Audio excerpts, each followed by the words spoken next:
Let's start by nipping this in the bud. Terry McLaurin is not going anywhere. On Monday morning, Adam Schefter tweeted that Terry McLaurin is not expected to participate in the voluntary on-field program of the Commanders that starts on Monday. Now, when something like this is tweeted, particularly in today's day and age in the NFL, it is cause for concern. And the immediate thing that you think of right from the jump is that this particular player is going to hold out. That this particular player in today's NFL, where the player has more power than ever, not a bad thing, but has more power than ever, this particular player is going to hold out and force his way out or force his way to an absurd amount of money. That is not the case here, because Terry McLaurin, while not participating in the off-field program, right over there in Ashburn, is going to be there. He's going to be there because he is a leader of the team. He is just not going to participate. So right there, that's a green flag. We talk about red flags all the time, and believe you me, this organization provides a ton of red flags, but that's a green flag. He's just not participating, but he's going to be there because he's a leader of the team. And everybody inside of that locker room knows that Terry McLaurin deserves every single penny that he is going to get from the Commanders organization. And my guess is that he is going to get an awful lot of money. You can say what you will about that organization, and my guess is that a lot of you don't have positive things to say about that organization, and that's fine. They have not given any of us a reason to have positive thoughts about them over the past, 20 years. But one thing that organization in the new regime understands, and this is one of my biggest philosophies when it comes to building a team, you do not create a star and then let him go be great somewhere else. Terry McLaurin is a third-round pick, a diamond in the rough. There were a ton of wide receivers that heard their name called before him, yet here he stands as a guy that is going to get a huge amount of money.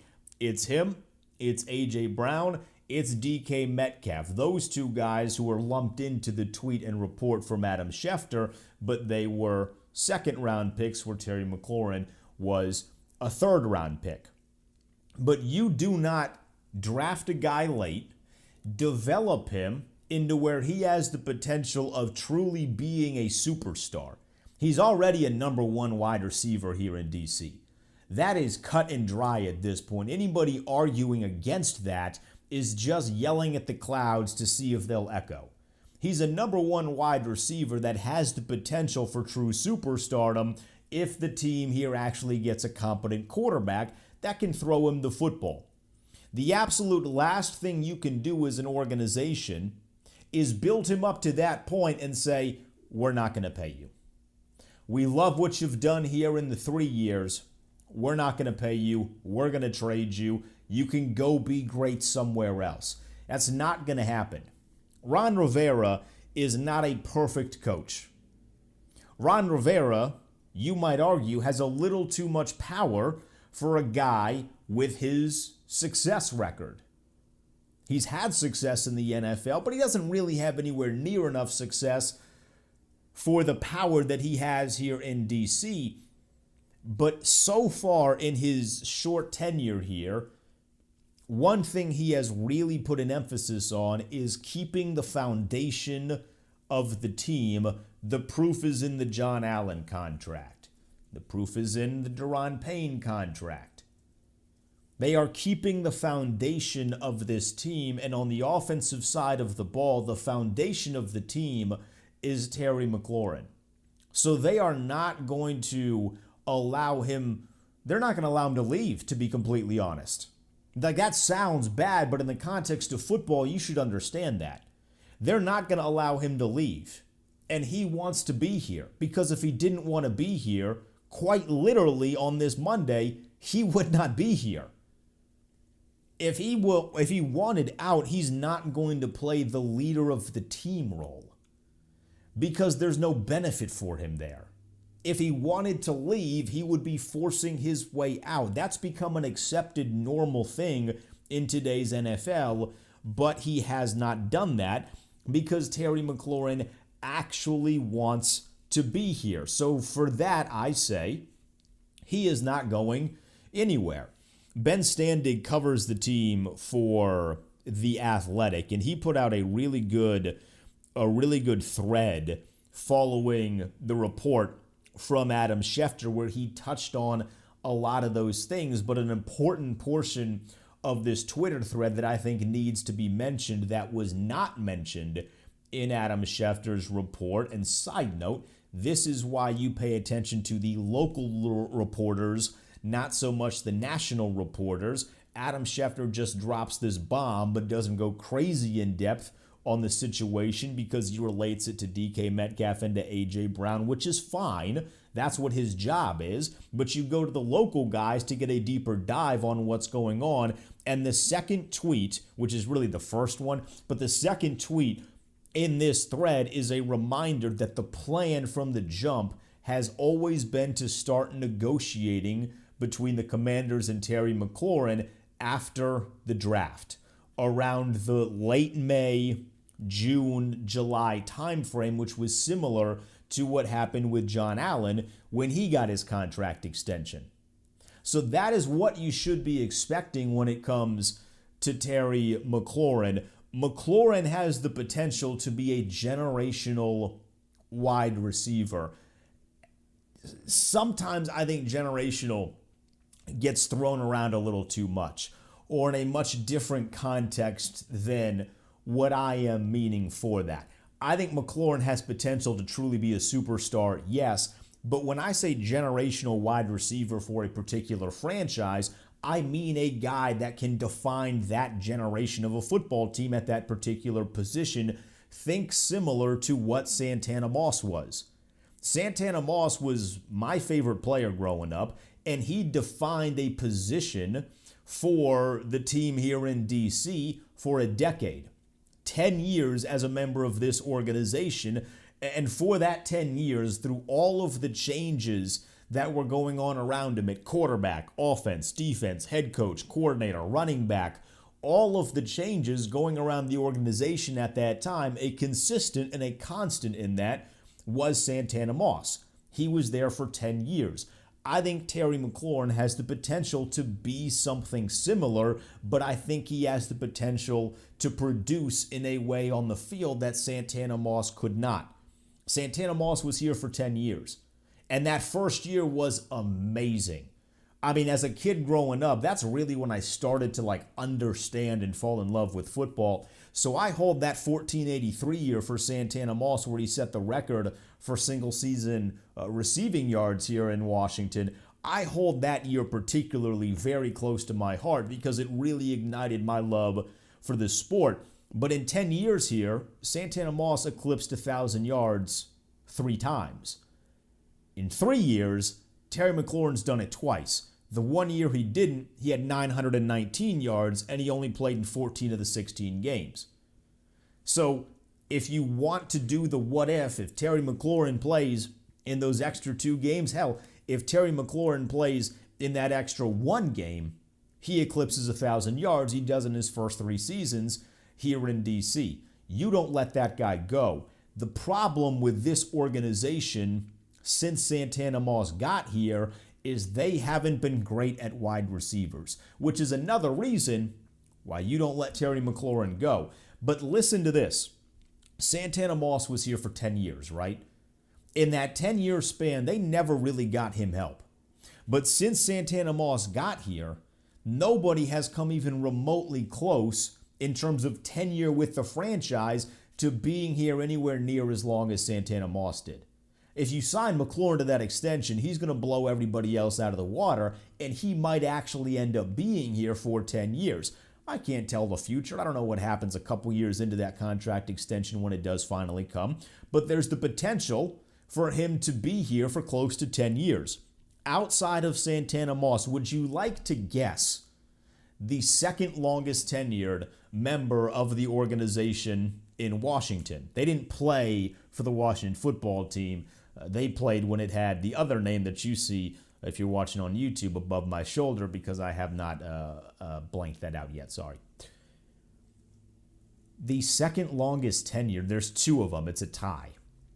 It's Pierre Garçon, who was here for 5 years, and I thought Pierre was wonderful. And I think it was an absolute disgrace that they did not offer him a contract once he went into free agency after those 5 years, because they believed in a young rookie wide receiver named Josh Doctson. Tied with Pierre Garçon for longest tenured wide receiver since Santana Moss got here in 2005 is James Thrash, who was here for 5 years. He spent 9 years total with the team. His first stint was 4 seasons. Then he went to Philadelphia for a couple of years, and he came back and played here for 5 seasons. And Lord, I love James Thrash, but James Thrash didn't actually really play wide receiver. He was a special teams guy that was given the wide receiver position 1 year.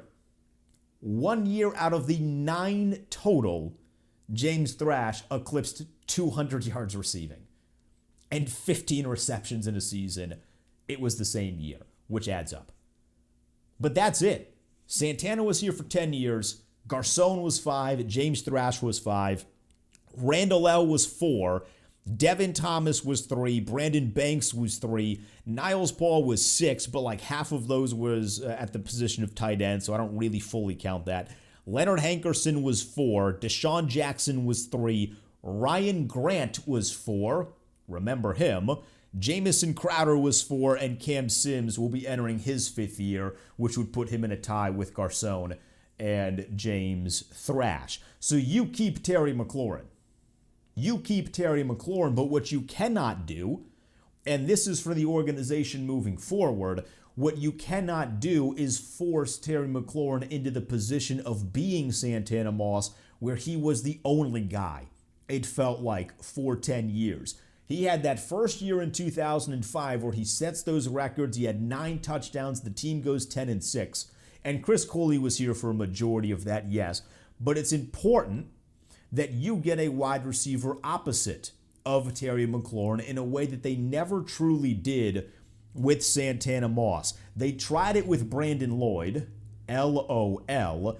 They tried it with Randall L., Anthony Armstrong, Jabbar Gaffney, Joey Galloway, Dante Stallworth, Keenan McCardell, Devin Thomas, Malcolm Kelly. Does that not get depressing?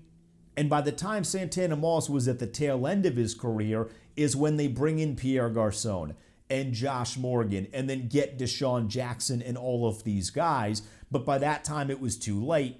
Santana Moss was on the cusp of retirement. I mean, he played well in that first Robert Griffin year. I think he had 8 touchdowns. He played well that year, but by the time you really start to build a wide receiver core, that generational guy had been here for close to 10 years and was ready to call it quits and move on to life after football. You can't do that with Terry McLaurin. So you have to pay him, and you're going to pay him big bucks as he deserves it, because this is a guy that has the potential now with Carson Wentz, and whatever you feel about Carson Wentz, the one thing we know for sure is that he throws a deep ball better than Taylor Heineke does, so that should give you a little bit of optimism. But Terry McLaurin has the potential to break that 1483 record and become the first wide receiver in franchise history to ever eclipse 1,500 yards and potentially go over 10 touchdowns in that year as well. You pay that guy, and you essentially, maybe not writing him a blank check per se, but if Terry McLaurin gets to the negotiating table and says, I would like $20 million per season, you give him $20 million per season. Because the way that the cap is moving and the way that the market is moving with new television money eventually coming in to the National Football League, by the time you really get into that contract, $20 million is going to end up being a bargain for Terry McLaurin because he's that damn good. So you pay Terry McLaurin, and then you do your absolute best. whether that's Cam Sims, if Curtis Samuel actually ends up being something, if you draft a wide receiver, maybe a Chris Olave coming up here in a couple of weeks, somebody from Ohio State, or even if it's not an Ohio State guy, there are some wide receivers in this year's draft class that are pretty strong and I think would fit in well with what we're trying to do offensively, but you got to get him help. If you get someone who's dangerous on the opposite side of Terry McLaurin, that $20 million is going to look like a bargain really, really quick. So you paid Terry McLaurin, and they're going to pay him. It's just now a question of what is that contract going to look like? Is it player friendly? Is it team friendly? But Terry McLaurin is here to stay. Don't pay no mind. Don't freak out. Don't start to cry tears of sadness when you see that Schefter report. Terry McLaurin is here for the long run in DC.